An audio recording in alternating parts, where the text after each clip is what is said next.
My name is Laurence John Candelario PRS. I am a Group 4 reporter, and our report is about Module 5, which is the exercise-based fitness activities. So, as we all know, in every module there are three general objectives. So, the first one is cognitive.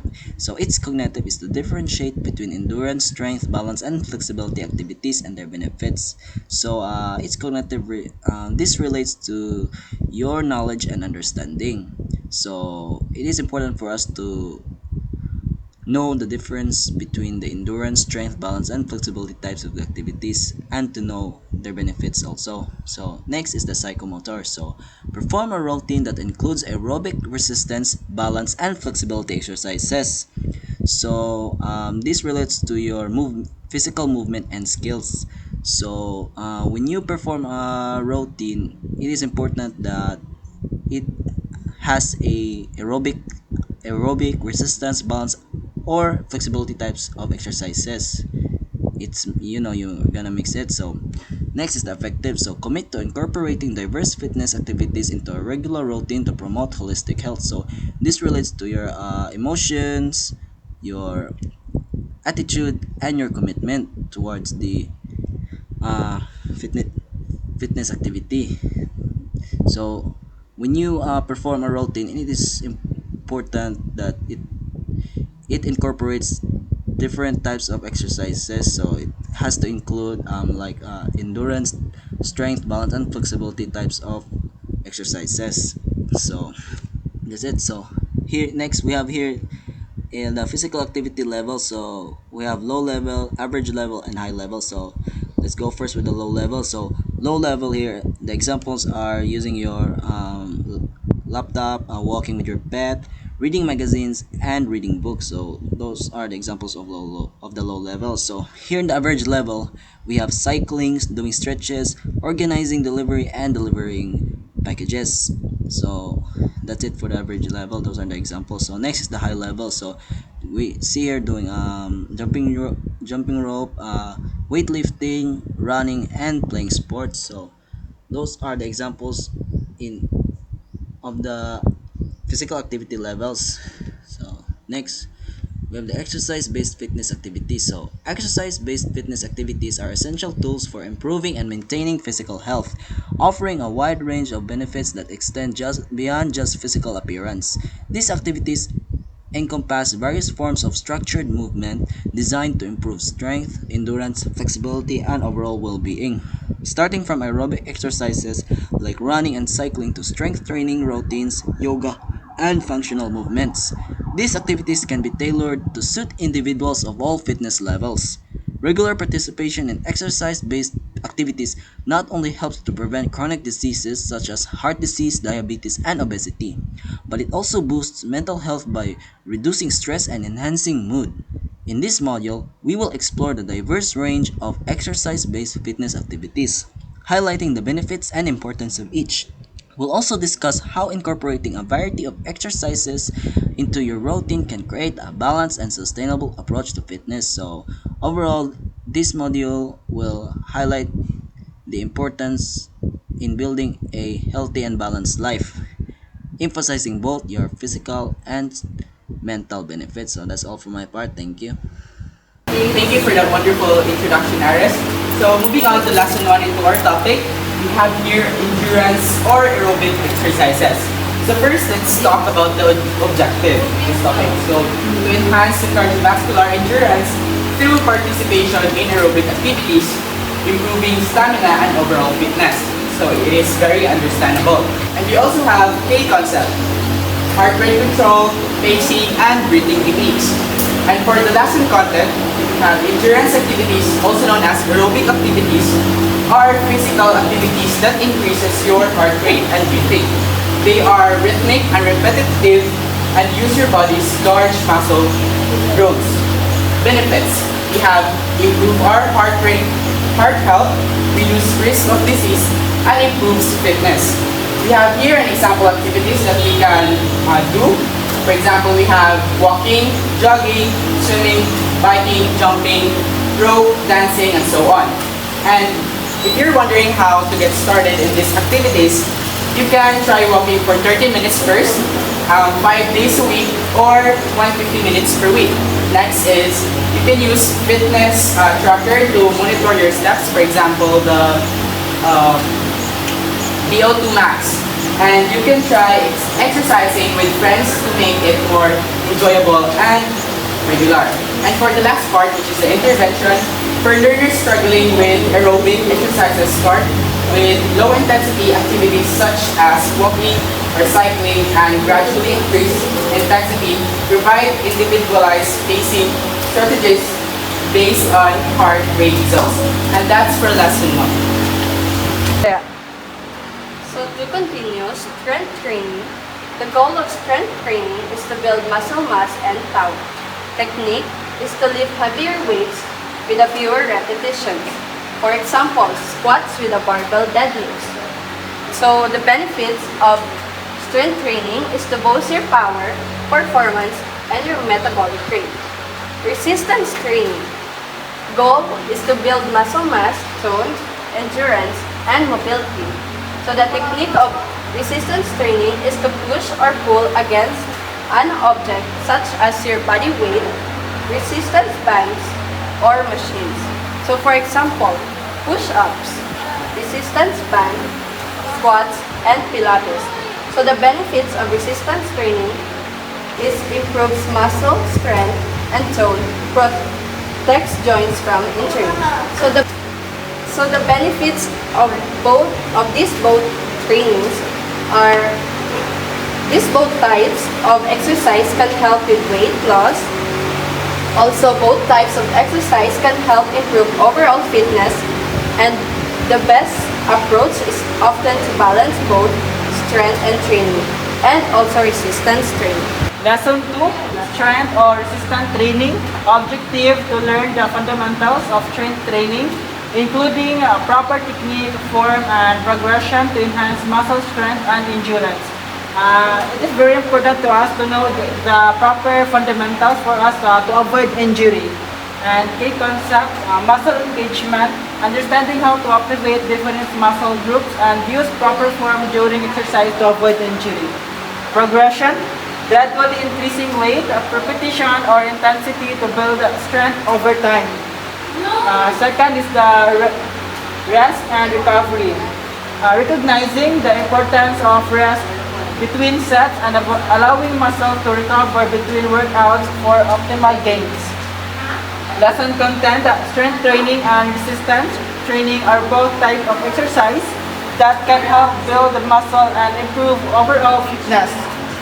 Strength training focuses on building muscle mass, where resistance training can also help with endurance, mobility, and tuning. Let's proceed to the lesson 3, which is the balance exercise. So the objective to improve balance is promoting neutral variety exercise, enhancing overall coordination and injury prevention. So what is balance exercise? Well, it is the ability to distribute your weights in a way that lets you stand or move without falling. Good balance requires coordination in several parts of our body, including our central nervous system, inner ears, eyes, muscles, and joints. So the key concept, center of gravity, understanding the role of the center of gravity in maintaining balance and stability. For strength, engaging the core muscles to support balance and control during dynamic movements.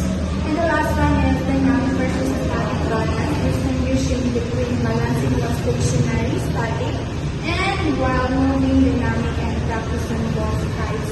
So the center of gravity, or COG, the COG is the point where the entire weight of an object is considered to be concentrated for the human body. It's the point around which vital mass is evenly distributed. It's not fixed point. It shifts depending on your posture and movements. So as long as stable COG is crucial for balance, the lower your COG, the more stable you are, because there is a smaller distance to travel before you lose your balance. A wider base support also increases your stability. Next, core strength. So the core strength refers to the strength and endurance of the muscles surrounding your torso, including your abdomen, back, and pelvic floor. These muscles act as a stabilizer for your spine and body. So the strong core provides a stable place for movements. It helps you to control your posture and prevent excessively movements in your spine, which is vital for maintaining your balance, especially during dynamic movements or dynamic activities. So let's proceed to dynamic versus static balance. Static balance, so this refers to the ability to maintain balance while stationary. Examples include standing on one leg, holding a yoga pose, or standing on a balance board. While dynamic balance, this is the ability to maintain balance while moving. Examples include walking, running, jumping, changing direction quickly, and performing activities like Tai Chi or martial arts. So improving both types of balance is very important in overall fitness, especially in preventing injuries. So the exercise for static balance involves holding a position, while the exercise for dynamic balance involves coordination and movements. So why is balance exercise important? First is to keep us safe. They reduce our risk of falls, especially as we get older, falls can cause us serious injuries. So improving our balance is crucial for maintaining our independence. Second is to move freely. We make it easier to move around or walk and participate in every activities without fear of losing our balance. And the third one is boosting athletic performance. They improve your coordination, agility, reaction time to make you better athlete. And the last one is to make you feel more confident.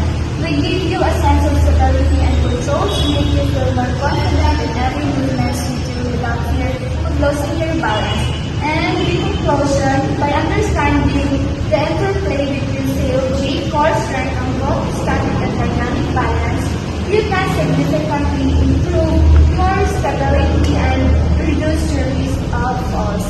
So let's proceed with balance exercises. Balance exercises include single leg stand. This improves the balance and stability in your leg, including your ankle, knee, and hips. And for this one, you execute this by standing on one leg and holding it for 10 to 30 seconds. Next is single leg deadlift. It is an advanced exercise that activates your glutes, quadriceps, hamstrings, and hip extensors. For this, to execute this, you stand on one leg, hinge at hips, and reach hands towards the floor, then return. And next is chair sit. For this, you stand up and sit back down from a chair without using your hands. And next is high plank. For this one, this strengthens your shoulders, glutes, and hamstrings and helps develop balance and strength in your core and back. For this one, you execute this by doing a push-up position and with your body straight and core tight, and you hold that first position for as long as you can handle. And next is single leg balance. This one, you shift your weight into one foot and lift the other foot off the floor. And next is bird dog. This is a mistake from the edit, but next is bird dog. For this one, you start on your hands and knees, then lift one leg straight behind you and the opposite arm straight in front.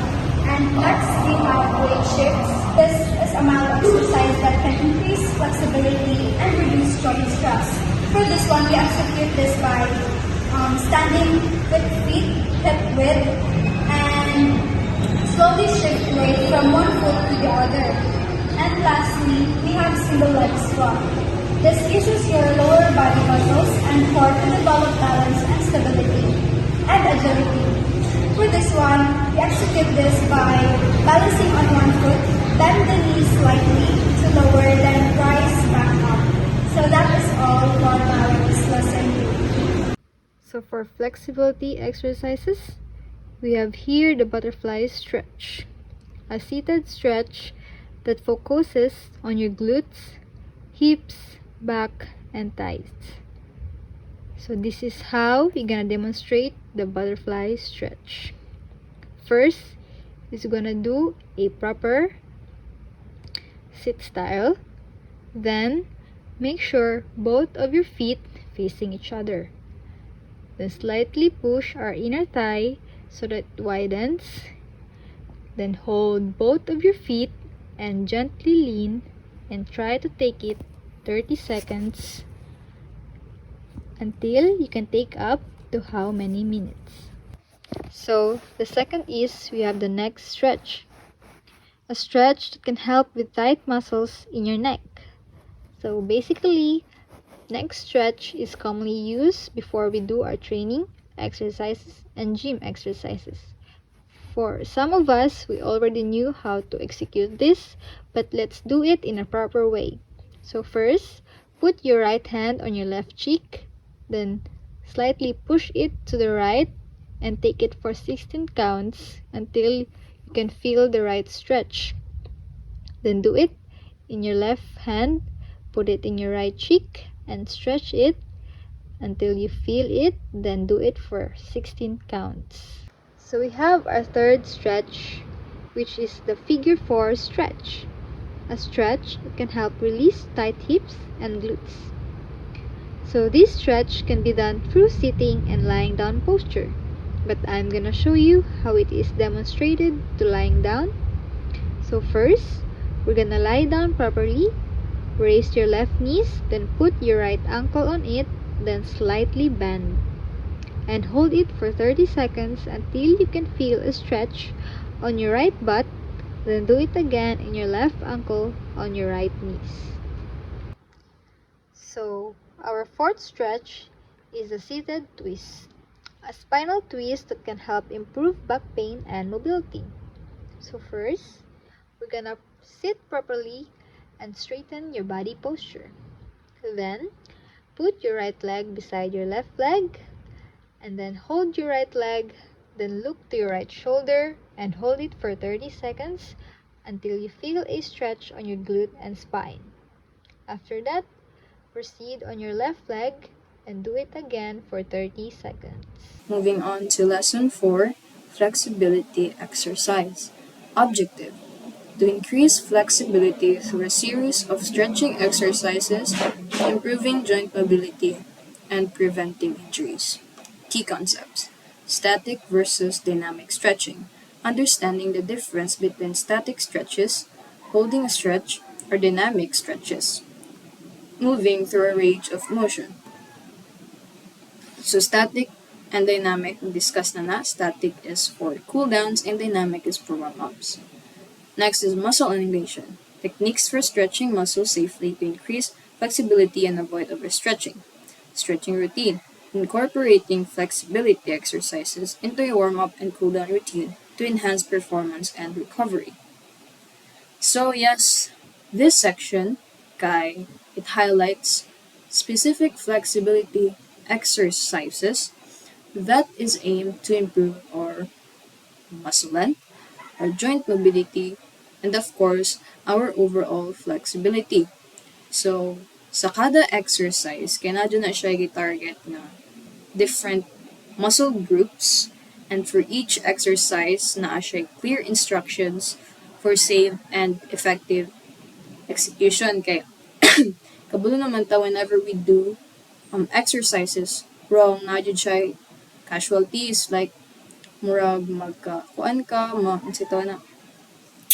the term is kanang murag pamaulan gani ka, like something like that in English. So yes, we need to do things with instructions. So flexibility exercises are activities that improve your joints' ability to move, which can help with daily tasks and physical activity. Some examples of flexibility exercises include mga stretches, hamstring stretch. Zani, it is a static stretch, di ba? Glute stretch, static. Quad stretch, static. Standing calf stretch, I presume static.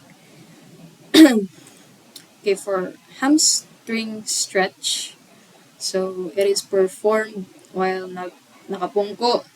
As you can see, a seated forward fold can stretch your hamstrings and increase your range of motion. So yes, so forward fold, kinausan yung mga tail, naka-fold, the other leg is naka-stretch siya, and yung target ang, of course, our hamstring. which is located there. So this stretch, it helps in enhancing the flexibility of our back thigh muscle and supports better posture and mobility. Next is the glute stretch. Of course, it is performed while lying on your back, and then by bending your legs, as you can see in the video, and put your feet flat on the floor. So this stretch, it aids in relieving lower back tension and improving your hip flexibility. It also loosens the gluteal muscles. Gluteal muscles is kanang nasa atong, yeah, we already know what that is. Oh yeah. So quad stretch. So this one is performed while standing up.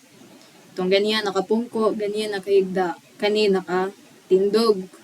So I think this is a common stretch because from what I've observed, murag kada ano nila, like after nila dula kay mo perform sila ingani like the quad stretch katong sa mga tiil, something like that. Yeah, I think this one's pretty common. So perform this while standing up with your feet under your hips. Lift your ankle and grab it with your hand. So this stretch kay gifocus niya kay ang atong quadriceps. So ang atong front thigh muscle.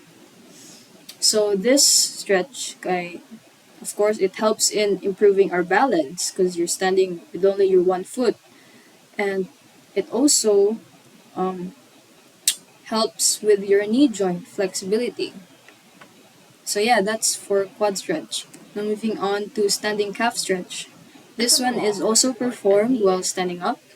So you will stand up facing a wall with your heel down on the ground. and step one foot back and press your heel into the ground, as you can see in the video. Oops. So yes, this stretch, it effectively stretches the calf muscle, which ang calf muscle nato is naa sa lower back sa atong tiil, sa atong legs di ay. And yes, it stretches the calf muscle, and it also enhances our ankle mobility. So I hope nakagets mo sa ako ang gilason, and the next part will be reported by my kauban. That's all. Thank you.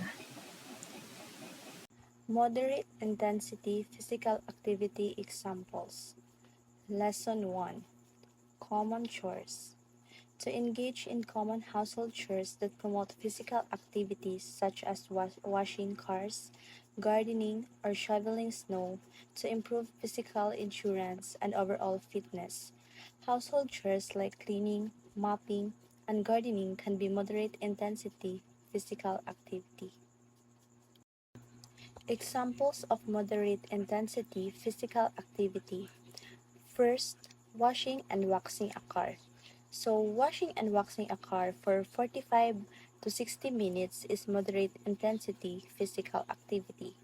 Then, second, washing windows or floors.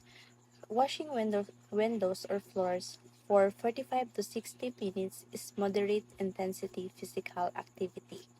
Third is gardening for 30 to 45 minutes. So it is considered also as moderate intensity physical activity. Then, brisk walking. Walking at least 2.5 miles per hour is moderate intensity physical activity. Then, water aerobics. Water aerobics is moderate intensity physical activity. Then, last is dancing. Ballroom or social dancing is moderate intensity physical activity. Household chores like gardening and cleaning count as moderate physical activity that helps improve our endurance and fitness. So, how to estimate activity intensity? In order to estimate the activity intensity, you can use the talk test to estimate the intensity of an activity. If you can talk during the activity but not sing, it's moderate intensity. If you can say more than a few words without taking a breath, then it's vigorous intensity. So it means that you can talk but not sing during moderate activity and can only say a few words between breath during vigorous activity. So, for our next topic is Lesson 2, Sporting Activities. Objective, to participate in various sporting activities such as volleyball, basketball, and swimming, to enhance cardiovascular fitness, coordination, and strength through enjoyable, structured physical exercise. So, not only it can improve your health, but also you can have fun with these activities. Key concept, cardiovascular health.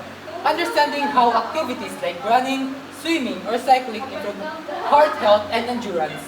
So, in engaging such activities like swimming, running, or cycling can improve your heart health and endurance. Skill development. Developing coordination and motor skills required for sports such as hand-eye coordination for basketball or agility for touch football. So this is really self-explanatory. Now, the last is teamwork and social interaction. Recognizing the importance of cooperation and communication in team sports like volleyball and football. So, there's no I in team.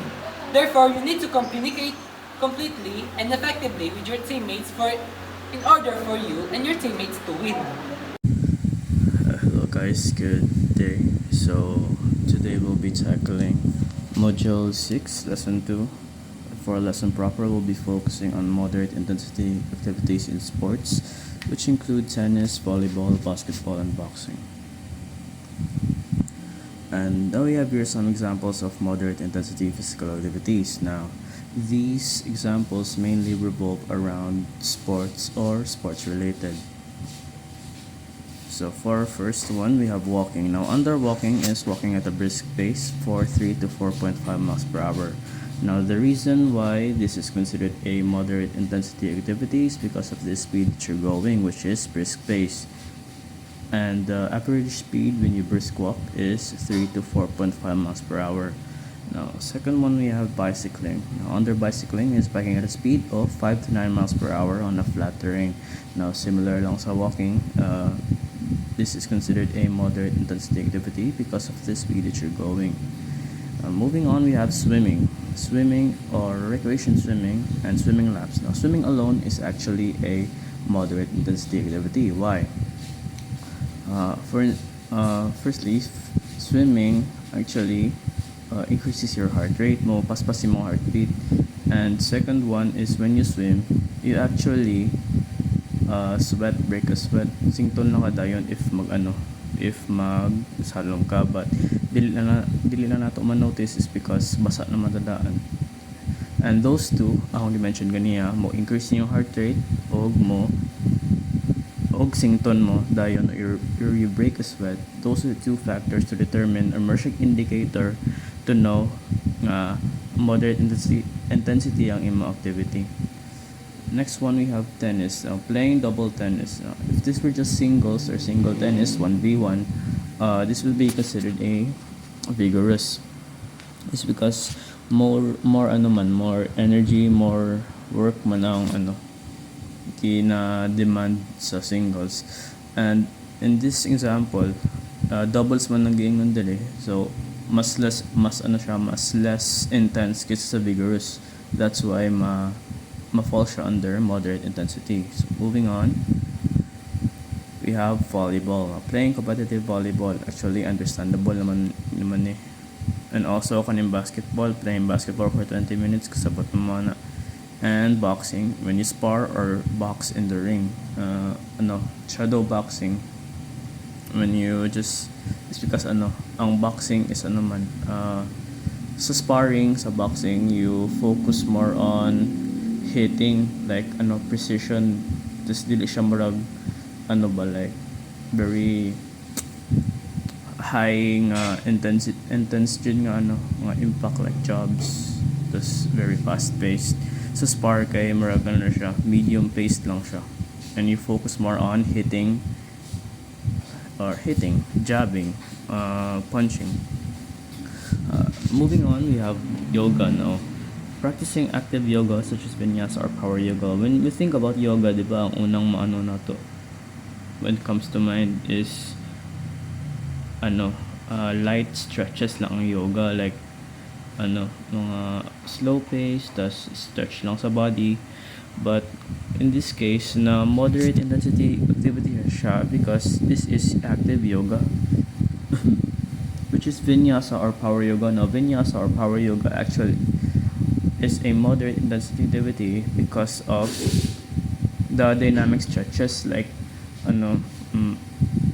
whole part of the body, jud tanan jud yung body mas stretch. Tapos as what I've seen from the videos, fast paced siya ang vinyasa or power yoga. That's why ma-fall siya under moderate intensity activity.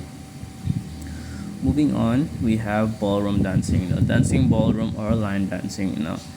Ma-moderate ni siya is because ang kaning type of dance is actually more siya repetitive ra siya. So marag dili kay siya intense, tas dili siya intense, like siya mga medium rank intensity niya. So ma-moderate siya. Marag similar siya sa Zumba lang. Repetitive lang ang iyang mga movements. So moving on, we have water aerobics. Participating in water aerobics classes. This is just basically you're doing aerobic exercises in the bodies of water, like mag-aerobic exercise ka sa swimming pool, sa ocean, etc. Mo lang na. Now this right here is the takeaway of our topic. You can tell if you're doing moderate intensity activity if you can talk but not sing while you're exercising. You should also feel your heart rate increase and break a sweat.